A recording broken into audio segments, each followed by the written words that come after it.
Welcome to Houselands Mabalacat. This is Joel Salas, your trusted property specialist from MV Line Realty.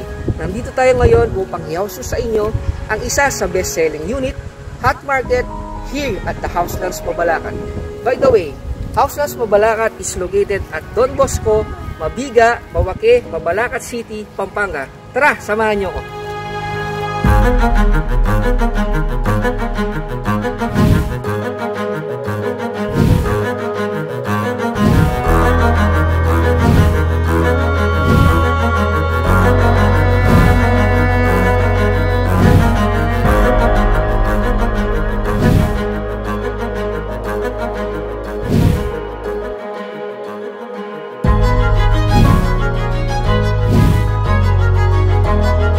Townie Townhouse Inner Unit.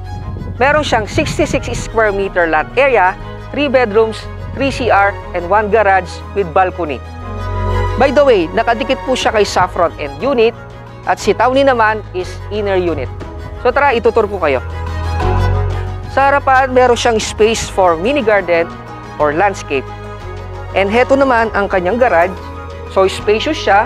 Kasya ang 4 wheels na pang family car like SUV cars, sedan cars. So proceed naman tayo sa kanyang loob. Tara!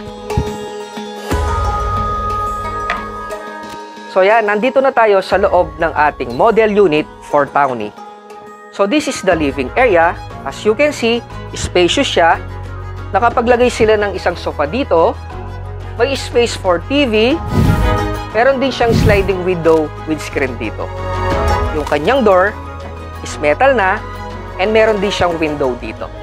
So proceed naman tayo sa kanyang dining area. So this is the dining area. So maluwang siya. Nakapaglagay sila ng 4-seaters na dining set. Meron siyang sliding window with screen dito. Space for cabinet. Pwede rin maglagay ng mirror dito. Space for refrigerator. And this is the kitchen area. Naka-granite tiles na ang kanyang countertop. Tapos, meron na rin siyang built-in cabinet sa baba and sa taas. Kasama po sila sa turnover. So, proceed naman tayo sa kanyang powder room. So, this is the powder room. Mostly, ginagamit siya kapag merong bisita or party sa bahay. With sink, faucet, with bowl. Wala po siyang shower. So, proceed naman tayo sa kanyang dirty kitchen and laundry area. So, tara po. So, yan. Nandito na tayo sa dirty kitchen. With countertop, sink, and faucet, with fin light na rin po siya. Meron siyang space dito for laundry area. Upon turnover, wala pa siyang cover sa taas. Pwede natin siyang palagyan para hindi tayo mabasa at maarawan. So, balik po tayo sa loob. So, yan. Nandito na tayo ulit sa loob ng ating model unit. So, proceed naman tayo sa kanyang second floor. Sa stairs is naka-vinyl tiles na and then yung kanyang hawakan is metal na. So, sa taas, meron siyang window dito para maliwanag and then pwede rin tayong maglagay ng mini chandelier para paggabi is maliwanag din siya. So, proceed naman tayo sa kanyang second floor. Sa second floor, meron siyang 3 bedrooms and 2 CR.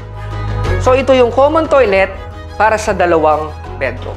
With sink, faucet, with shower, kasama po sila sa turnover. Except this glass, hindi po siya kasali.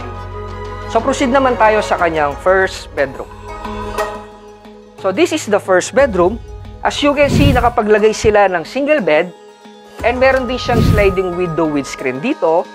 Is space for cabinet. So, proceed naman tayo sa kanyang second bedroom.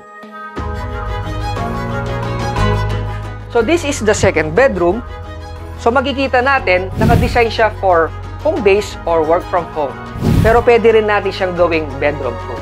With sliding window screen na rin siya dito. So, proceed naman tayo sa kanyang master's bedroom. So, this is the master's bedroom. So, makikita natin yung difference ng dalawang bedroom compare kay master's bedroom. So, maluwang siya, kasya ang queen size, and meron din siyang space dito for cabinet. Meron siyang sliding window with screen. Ang good thing sa kanya is meron siyang private CR. Ito ang kanyang CR with sink, faucet, with shower, except yung glass, hindi rin siya kasali. Ang pinakagusto ko kay Townie is meron siyang balcony. So, ito ang kanyang balcony. So, yan. Napakaluwang ng kanyang balcony. Perfect para sa inyo kapag nagbe-breakfast kayo o gusto nyong mag-relax. Pwede kayo maglagay ng table and chairs, and then upon turnover, pwede rin natin siyang lagyan ng cover. This is the end of our Townie Townhouse Inert Unit House Tour. Again, this is Joel Salas, your trusted property specialist from MV Line Realty. So what are you waiting for? Reserve now!